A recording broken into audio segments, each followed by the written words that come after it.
Okay, तो start करते हैं यार। लास्ट हमने 4.1 डिस्कस की थी, ठीक है। 4.1 में फर्स्ट क्वेश्चन का कुछ पार्ट कराए थे एंड सेकंड क्वेश्चन के भी कुछ पार्ट, एक पार्ट डिस्कस करा था। मैंने आपको बाकी के होमवर्क दिए थे, ठीक है। अब मैं एक बार सेकंड क्वेश्चन का सेकंड पार्ट मैंने उस दिन डिस्कस करता, एक बार और आज समझा देता हूँ, ठीक है। फिर आगे बढ़ेंगे और आगे भी समझेंगे आज, ठीक है। ओके, स्टार्ट करते हैं।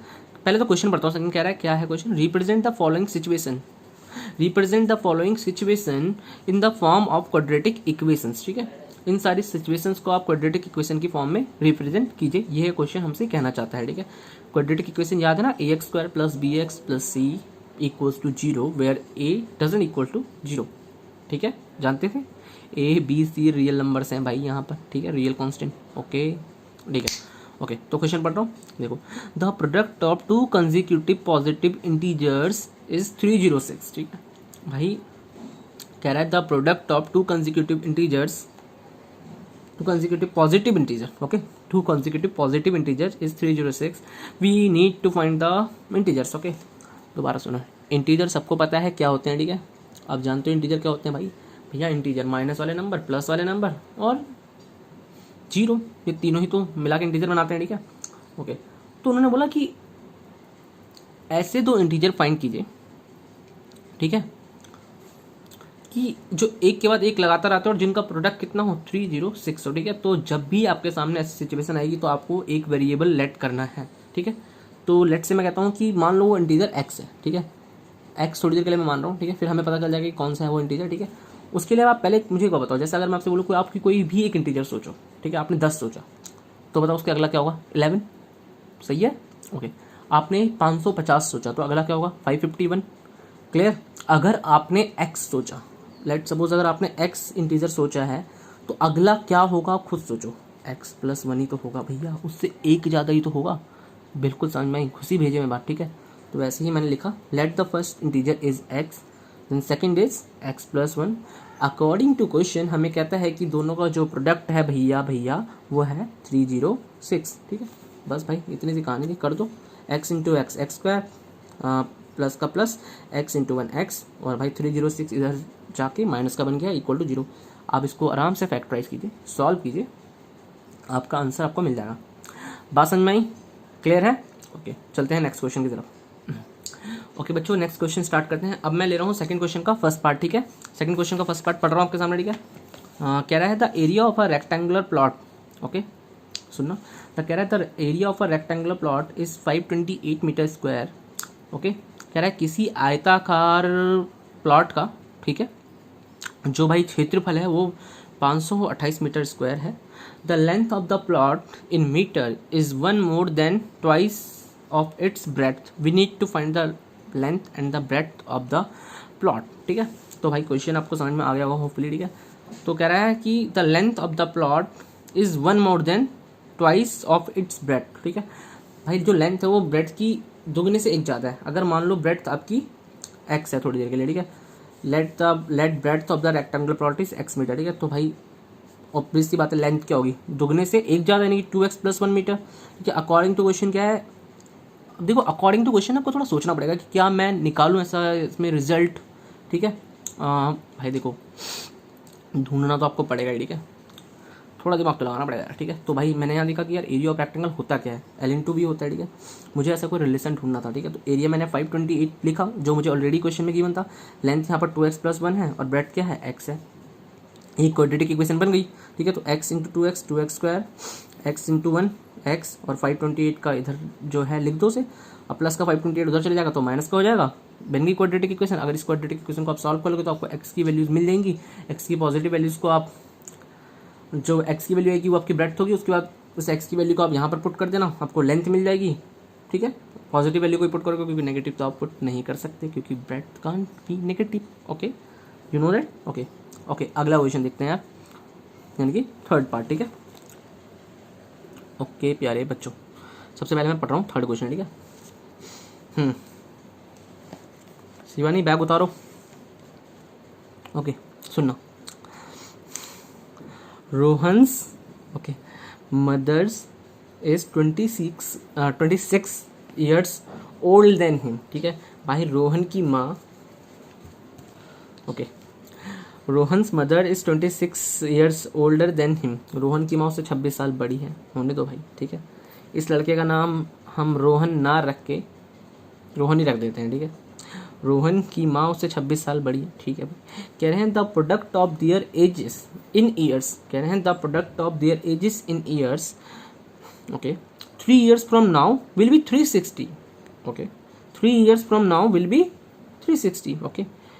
We would like to find the Rohan's present age। भाई देखो ये जो एज टाइप के क्वेश्चन है ना, ये शुरू से ही बच्चों को एक मतलब ना थोड़ा मुश्किल लगते हुए हैं, ठीक है। तो कोई दिक्कत नहीं है, सीख जाओगे धीरे धीरे, ठीक है। जब भी ऐसा है तो आपको हमेशा प्रेजेंट एज लेट करनी है, ठीक है। फिर सीखोगे आगे कैसे करेंगे, क्या करेंगे, ठीक है। ओके, देखो बच्चों, सबसे पहले प्रेजेंट एज लेट कर लो, ठीक है, मान लो, okay. Late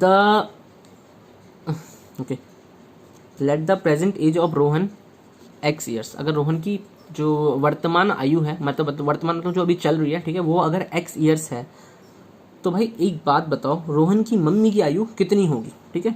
Rohan's mother age कितनी होगी भाई। अगर रोहन की प्रेजेंट एज एक्स है तो रोहन की मम्मी की एज क्या होगी, ठीक है यार। ऑब्वियसली उससे 26 साल बड़ी, तो एक्स प्लस 26 होगी।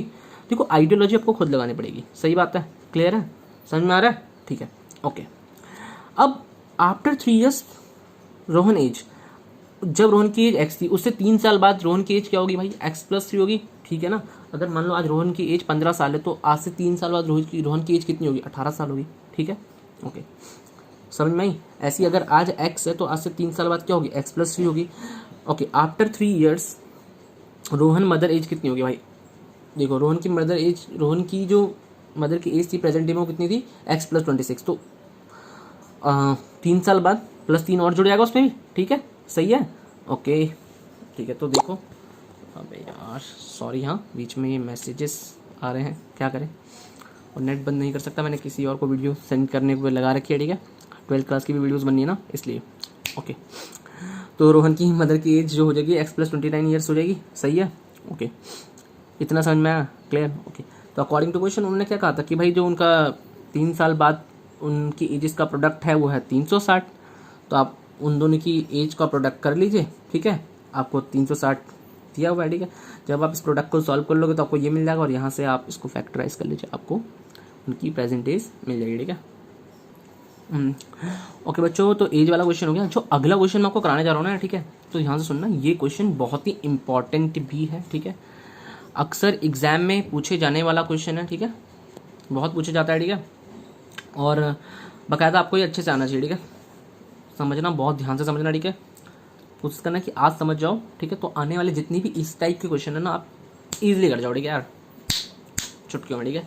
चलो देखते हैं तो कैसा है, वेरी इंपॉर्टेंट क्वेश्चन है। इस क्वेश्चंस को मैंने, मतलब इस टाइप के क्वेश्चंस को मैंने स्पेशल नाम दिया हुआ है train type, okay, train type question, ठीक है। जब ट्यूशन खुल जाएंगे तो असाइनमेंट से बहुत सारे क्वेश्चन करेंगे इस टाइप पे, ठीक है, काफ़ी मज़ा आएगा आपको ये करने में, ठीक है, ओके।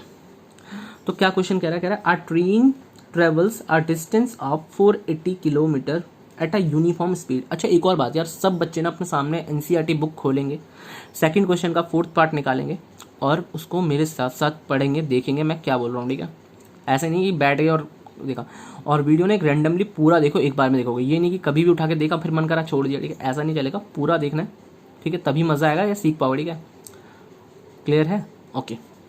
दोबारा पढ़ रहा हूँ, a train travels a distance of 480 kilometre, ठीक है भाई। एक रेलगाड़ी जो 480 किलोमीटर की दूरी तय करती है, ठीक है, एट अ यूनिफॉर्म स्पीड, एक समान चाल से, if the speed had been 8 kilometer per hour less, ठीक है, अगर उसकी स्पीड को 8 किलोमीटर पर आवर कम कर दिया जाए, then it would have taken 3 hours more to cover the same distance, ठीक है। सही बात है भाई, अगर किसी ट्रेन की स्पीड को आप कम कर दोगे तो वो समय ज़्यादा लगेगी। इन्होंने स्पीड को 8 किलोमीटर प्रति घंटे की रफ्तार से कम किया, तो उसने 3 घंटे ज़्यादा लगाए, इसमें कोई भी शंका की बात नहीं थी, ठीक है, ठीक है। तो इन्होंने कहा we need to find the speed of the train, okay. तो हम उन्होंने कहा है कि इस ट्रेन की स्पीड यानी कि चाल आप बताइए, ठीक है। तो क्वेश्चंस का सिनारियो को समझ में आया आपको, उन्होंने क्या कहा, ठीक है। उन्होंने कहा कि भाई एक ट्रेन है जो 480 किलोमीटर की दूरी तय करती है, सही है, ठीक है, और साथ में उन्होंने कहा कि भाई उस ट्रेन की जो स्पीड है हमने भाई वो 8 किलोमीटर पर आवर कम कर दी है, ठीक है, तो वो 3 घंटे ज़्यादा समय लेती है उसी डिस्टेंस को कवर करने में, इतना समझ में आया, ठीक है। तो उन्होंने कहा we need to find the speed of the train, ठीक है। तो भाई हमें क्या फाइंड करनी है, स्पीड, यानी कि वेरिएबल क्या है, स्पीड, ठीक है। तो स्पीड को आप क्या लेट कर लोगे, एक्स, ठीक है। जो भी वेरिएबल होता है उसको एक्स लेट कर रहे हैं ना, ठीक है, कर लेते हैं। तो लेट यूनिफॉर्म स्पीड भी एक्स किलोमीटर पर आवर, ठीक है। जैसा जैसा क्वेश्चन कर रहा है वैसा वैसा हम करते जाएंगे और क्वेश्चन हमें समझ में आता जाएगा, ठीक है प्यारे बच्चों, ठीक है। तो रिड्यूस्ड स्पीड जो हमारे पास होगी वो पहले एक्स थी, अब क्या हो जाएगी x minus 8 kilometer per our, reduced speed ना, ठीक है।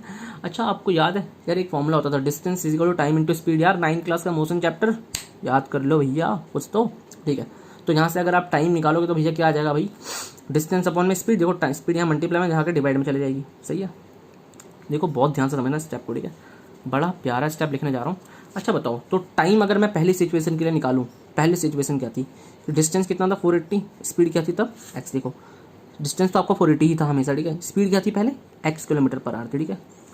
तो टाइम पहले सिचुएशन के लिए टी लगेगा, इतना सही है, ये वाली बात अगर समझ गए ना बस ठीक है।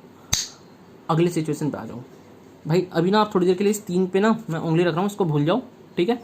एक बात मुझे बताओ, अगर टाइम निकालोगे तो टाइम इक्वल्स टू क्या होता है 480, यानी कि डिस्टेंस अपॉन में स्पीड कितनी है भाई एक्स माइनस 8, सेकेंड सिचुएशन तो यही है ना, स्पीड चेंज हो गई थी।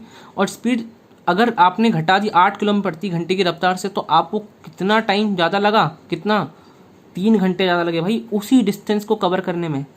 समझ में आया, दोबारा सुनो, नहीं आया तो दोबारा सुनो, देखो इस पर उंगली लगा लो, ठीक है। टाइम इक्वल टू होता है भाई डिस्टेंस अपॉन में स्पीड, ठीक है।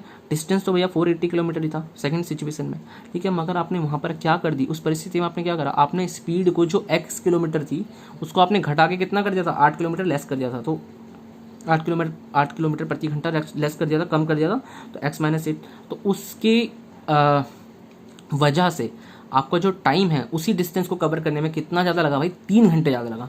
तो मैंने यहाँ पर +3 कर दिया, कोई पाप नहीं करा, बिल्कुल सही करा, ठीक है। समझ में आया, बस ये तरीका भाई इतना बढ़िया ना क्या पूछो मैं, ठीक है। अब आप इससे कोई भी क्वेश्चन चुटकियों में सॉल्व कर जाओ, ठीक है। तो बस दोनों इक्वेशन से देखो यार टी की वैल्यू उठा के ना यहाँ रख दो, जो फर्स्ट इक्वेशन में टी की वैल्यू ना उसको उठा के सेकंड में रख दो, ठीक है, बस और कुछ नहीं करना। देखो 480 बाय एक्स मैंने यहाँ रख दिया, दिख रहा है, दिख गया होगा, देखो ध्यान से देखो, दिख गया 480 by x plus 3 equal to 480 by x minus 8। इसको मैं सॉल्व करना मैं आपको सिखा रहा हूँ कि इसी तरीके से आपको सॉल्व करना है, ये वन ऑफ द ईजियर और बढ़िया तरीका है, ठीक है। सुनो सबसे पहले क्या करो यार, आपको एक्स वाले पार्ट को सॉल्व करना होगा, तो आप क्या करो 3 को तो उधर ही रहने दो, ठीक है। ये 480 बाय एक्स को ना उधर साइड ले जाओ, ठीक है। उधर साइड जब आप इसको ले जाओगे तो क्या हो जाएगा, देखो 480 अपॉन एक्स माइनस 8 तो प्लस का ही रहेगा, दिख रहा है। और ये प्लस का 480 बाय एक्स उधर जाके कैसा बन जाएगा भाई, माइनस का बन जाएगा, ठीक है। यहाँ पर एक स्टेप मैंने बीच में स्किप करा है, आप समझ जाओगे, ठीक है, ध्यान से देखना, ठीक है। क्लियर, आगे बढ़ रहे हैं, ठीक है, ओके। देखो अब आप ध्यान से देखोगे नीचे की साइड तो आपको क्या दिख रहा है, ऊपर से 480 इधर भी है और 480 उधर भी है। देखो मैं पेन लगा के दिखाता हूँ, 480 भैया दिख रहा है। अगर मैं यहाँ से 480 कॉमन निकाल लूँ, ठीक है, दोबारा सुनो, अगर मैं यहाँ से 480 कॉमन निकाल लूँ तो भैया मुझे क्या दिखेगा, देखो 480 कॉमन निकाला भाई, ऊपर बचेगा 1 अपॉन में एक्स माइनस 8 माइनस 1 अपॉन में एक्स, यहाँ तक ठीक है।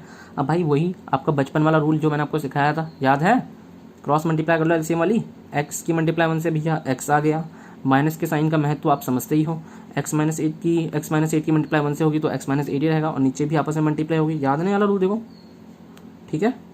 तो एक्स मल्टीप्लाई एक्स माइनस 8, ठीक है।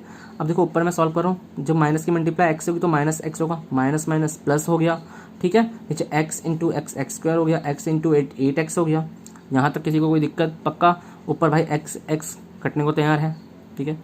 देखो जम्मू कश्मीर में भी लड़ाई चल रही है, ये भी कट रहे हैं, शहीद हो रहे हैं, ठीक है। होने तो हमारा क्या जा रहा है, ओके। अब यहाँ से देखो अगला स्टेप जो है वो है क्रॉस मल्टीप्लाई का, ठीक है।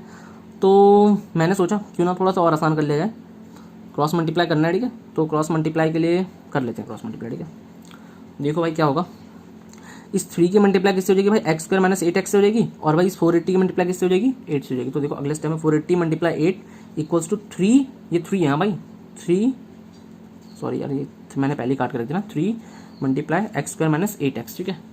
कुछ कुछ होगी थोड़ी सी, बट समझ जाओ तुम तो समझदार प्यारे बच्चे हो अपने, ठीक है। देखो कहाँ पर थे, हाँ, तो 3 को जब आप 48 से काटोगे, 480 से काटोगे तो भाई 16 3 480 होता है, तो 160 पे कट जाएगा ना, और ठीक है 160 की मल्टीप्लाई जब आप 8 से करोगे तो 1280 आ जाएगा, equal to x square minus 8 x.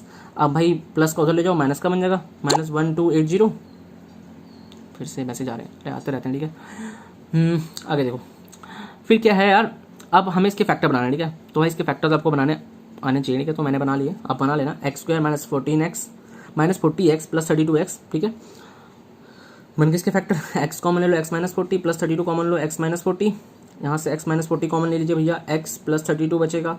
दोनों को जब आप जीरो के इक्वल प्रूफ पुट करोगे तो भाई एक्स की वैल्यू एक 40 निकल जाएगी, एक माइनस 32 निकल जाएगी। माइनस 32 हो नहीं सकती, क्यों नहीं हो सकती भाई? स्पीड कभी नेगेटिव हो सकती है क्या? नहीं ना, तो बस तो स्पीड भैया अपनी क्या हो जाएगी भैया, 40 किलोमीटर प्रति घंटा अपनी स्पीड हो जाएगी। बात समझ में आई? क्लियर है यहाँ तक? कोई दिक्कत? पक्का? कोई परेशानी नहीं ना? ठीक है, वेरी गुड।